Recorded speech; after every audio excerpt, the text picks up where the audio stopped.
जय श्री श्याम, जय हो हरे के सहारे की, जय हो तीन बाण धारे की, जय हो बालाजी महाराज की, जय माँ बनबोरी वाली माई तेरी सदा ही जय हो। माँ बनबोरी वाली माई आप सबके भंडारे भरे रखे दोस्तों। तो अगर चैनल को आपने सब्सक्राइब लाइक शेयर नहीं किया हो तो चैनल को लाइक सब्सक्राइब शेयर ज़रूर करें और बेल आइकन के निशान पर प्रेस ज़रूर करें ताकि आने वाली हर वीडियो आप तक पहुंच चुके। और वीडियो की हर एक लाइन को दोस्तों बड़े ध्यान से सुनना ताकि आपको एक एक बात समझ में आ सके। आज की चर्चा करने वाले हैं, आज का जो विषय है हमारा माँ बनबोरी सिद्ध पीठ मंदिर बार बार जाने से आपको कौन सी सिद्धि प्राप्त होती है।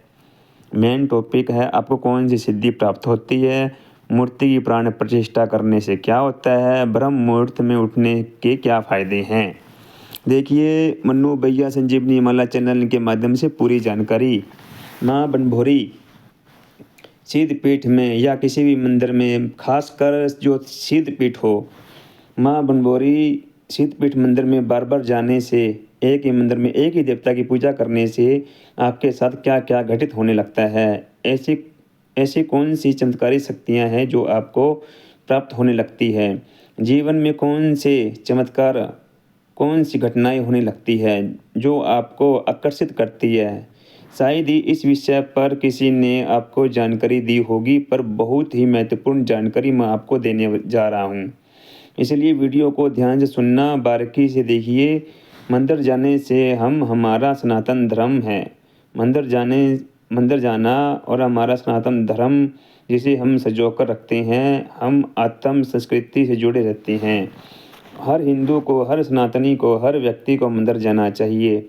मंदिर क्यों जाना चाहिए? पहली बात तो ये, मंदिर जाने से सकारात्मक शक्तियाँ जो है हमें प्राप्त होती है। मंदिर में जो प्राण प्रतिष्ठा, जो मूर्ति होती है जिसकी प्राण प्रतिष्ठा हो चुकी होती है, वो बहुत चमत्कारी होती है।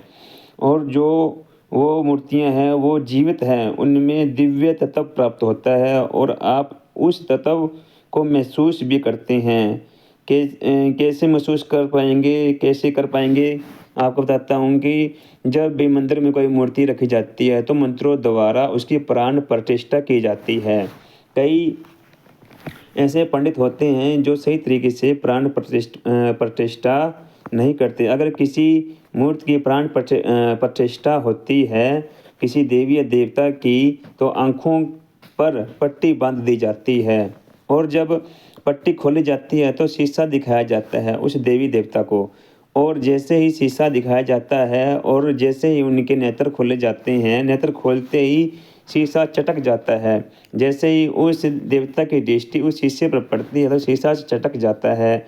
इसी पता चलता है कि मूर्ति की प्राण प्रतिष्ठा सही तरीके से हुई है। कई बार हम महसूस करते हैं कि जैसे ही हम सिद्ध पीठ पे जाते हैं या बनबोरी जाते हैं या कलकत्ता जाते हैं, जो भी जहाँ भी सिद्ध पीठ होता है, हम जाते ही हमारे रोंगटे खड़े होने लगते हैं। ये दोस्तों बहुत से साधकों ने, बहुत से सामान्य व्यक्ति ने भी, जो सिद्ध पीठ में जाता है, जो अपनी देवी को मानता है, अगर वो जाता है किसी अपनी सिद्ध पीठ में, अगर जाते जाते ही उसको पैर रखते ही गेट के बाहर, मंदिर के गेट के बाहर ही उसको करंट लगने लगता है, रोंगटे खड़े होने लगते हैं। तो ये मानिए कि दोस्तों वो जो दरबार है वो बहुत ही चमत्कारी दरबार है। तो उसमें, उस मूर्ति में जो देव तत्व है वो जागृत हो चुका होता है। अगर मूर्ति जब उस मूर्ति की नज़रें जब शीशे पे पड़ती है, शीशा चटक जाता है तो उस मूर्ति में जो देव तत्व होता है वो जागृत हो चुका है। बाकी बहुत से मंदिर ऐसे होते हैं जहां आपको ऐसे चमत्कार देखने को नहीं मिलते।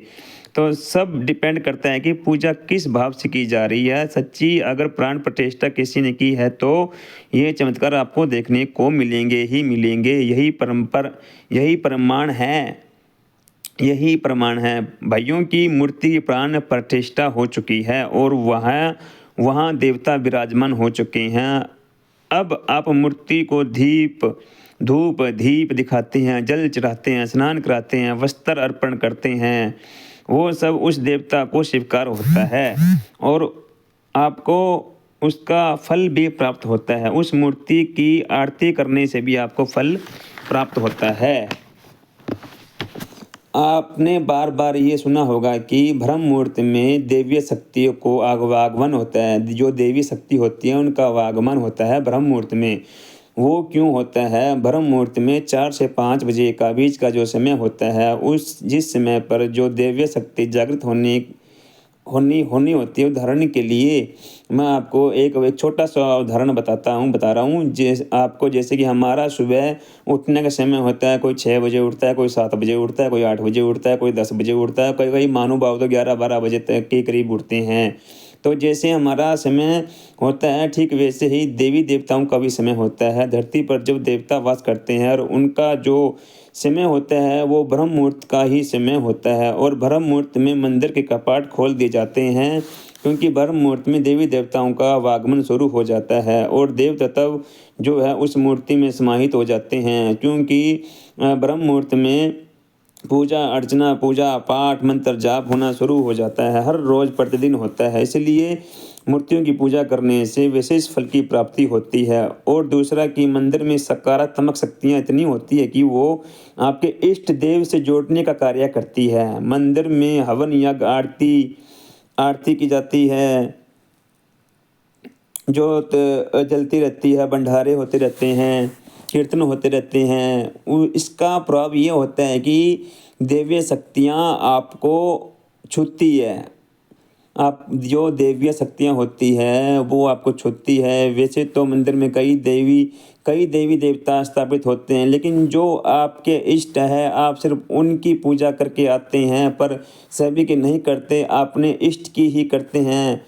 आपके जो जो आपकी जो इष्ट है, जो उनके अंश होते हैं, वो मंदिर से आपके साथ आते हैं। और ख़ास तौर पर जो सिद्ध पीठ स्थान जो होते हैं, वहाँ पहले से ही शक्तियाँ जागृत होती है, वहाँ प्राण प्रतिष्ठा करने की आवश्यकता नहीं होती, वहाँ पर पहले से ही शक्तियाँ जागृत होती है।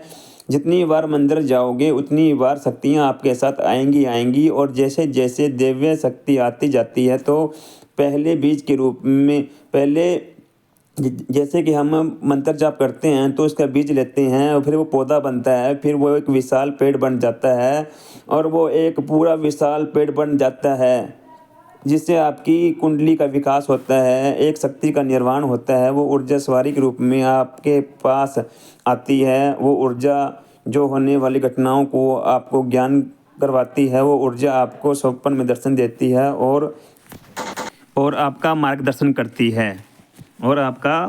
करती है ऐसी ऊर्जा आपको प्राप्त होती है। इसलिए बहुत ही महत्वपूर्ण है मंदिर में जाना, और जो लोग साधक भगत है उनके लिए तो विशेष रूप से मंदिर जाना अनिवार्य है। सातों दिन जा सकते हैं या जो दिन आपके इष्ट का हो उस दिन आप जा सकते हैं। जो इष्ट का दिन आपका होता है उस दिन आप जा सकते हैं। मंदिर की एक विशेषता और होती है, जब हम पूजा करते हैं घर में, हमारी माता बहनें मासिक धर्म आ जाता है तो अपवित्र हो जाती है कहीं न कहीं पर मंदिर में अपवित्रता का ध्यान रखा जाता है। सभी को ज्ञान होना चाहिए कि इस अवस्था में वो मंदिर ना जाए। बहुत सी लेडीज़ों को होता है ज्ञान, बहुतों को नहीं होता। जो व्यक्ति हर रोज़ अपने इष्ट के मंदिर जाता है उसे अलग ही अनुभव होता होगा, दिमाग में अलग ही विचार आते हैं और इंद्रियों पर काबू कर पाता है और सक्षम हो जाता है। मंदिर में जो सिद्ध पीठ मंदिर है उसमें बार बार जाने से आप में देव तत्व का वास होने लगता है। वहाँ के देवता आपको मिलने लगते हैं और वो देव तत्व हमारे हृदय में वास करता है। या फिर किसी साधु या फिर ऐसी जगह हो जहाँ साधु संत ने जहाँ धूना तपा हो, वो जगह भी जागृत हो जाती है, वहाँ से भी शक्तियाँ हमसे जुड़ना शुरू हो जाती है। तो आशा करता हूँ कि ये जानकारी आपको बहुत अच्छी लगी होगी, आपको जानकारी पसंद आई होगी। तो अगर ये जानकारी आपको पसंद आई है तो चैनल को लाइक सब्सक्राइब शेयर जरूर करें और बेल आइकन के निशान पर प्रेस जरूर करें, ताकि आने वाली हर वीडियो आप तक पहुँच सके। जय श्री श्याम।